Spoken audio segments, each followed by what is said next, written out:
Сәлеметсіздер ме, құрметті оқырмандар, бірінші сыныптың ана тілі сабағы, 71-ші сабақ. Бірінші жаттығудан 3-ші жаттығуға дейін бірге орындайық. Сабақтың тақырыбы бас әріппен басталып жазылатын сөздер. Бірінші жаттығу бізде оқылым, өлеңді мәнелеп оқы дейді. Нұрсұлтан мен Алматы. Серікбай Оспанұлы. Оңтүстікте біреуі, солтүстікте біреуі. Нұрсұлтан мен Алматы еліміздің тіреуі. Екеуі жер жаннаты, екеуі елдің қанаты. Егіз туған баладай Нұрсұлтан мен Алматы. Жер жаннаты дейді, бұл жерде ең көрікті жанға жайлы жер дейді. Яғни Нұрсұлтан, Алматы қалалары бізде Қазақстандағы ең үлкен қалалардың болып есептеледі. Ендеше бұл қалаларға көптеген адамдар қыдыруға, ол жердің табиғатын көруге баруға асығады екен. Өлең сонда не туралы айтылған? Еліміздегі екі қаламыз туралы айтылыпты. Нұрсұлтан мен Алматы қаласы туралы айтылған. Өлеңде аталған қалалар туралы білетініңді айт дейді. Кәне өлеңде тағы да сіздер бұрыннан естіп жүрген болсаңдар, Нұрсұлтан мен Алматы қаласы туралы өз ойларыңызды айтып толықтырыңыздар. Өлеңді қайталап мәнерлеп, әсірелеп, дауыс ырғағына қойып, оқып беретін боламыз. Келесі екінші жаттығу сөйлемдерді оқып, жер су аттарын теріп жаз дейді. Жәнібек Нұрсұлтанда тұрады. Нұрсұлтан қаласы Есіл өзенінің бойында орналасқан. Ол демалыста Атырауға барды. Жайық өзені қаланы екіге бөліп тұр. Адамдар өзеннен көпір арқылы өтеді. Жер су аттарын қалай жазылғанын айт дейді. Бұл жерде жер су аттары бас әріппен жазылған. Жәнібек, Нұрсұлтан, Есіл, Атырау, Жайық.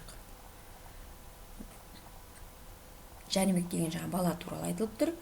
Нұрсұлтан деген бізде қаланың аты, Есіл өзенінің аты, Атырау қаламыздың аты, Жайық деген өзеннің аты болып есептеледі. Осы бас әріппен жазылған сөздерді біздер теріп жазуымыз қажет. Келесі тапсырма бізде 3-ші жаттығу айтылым. Берілген сөздердің ішінен қала аттарын теріп айт дейді. Қала аттары бұл жерде Қарағанды, Тараз, Семей, Ақтау. Бұл жерде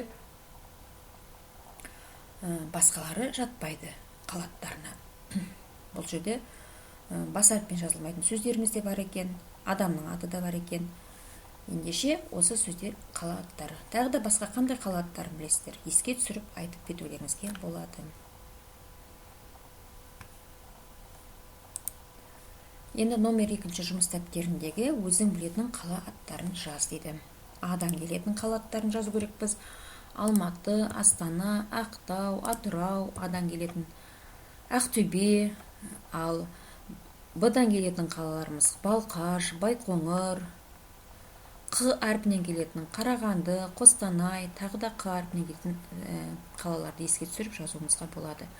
Ш-дан келетін Шымкент, Т-дан келетін Тараз, Түркістан, тағы да естеріңізге түссе қосып жиыстырып жазуымызға болады. Сонда біздер осы қала аттарын, қала атауларын бас әріппен жазатын боламыз. Жер су аттары бас әріппен басталып жазылады. Осы ережені есімізде сақтап, сөйлемдер құраған кезде мұқият қолданатын боламыз.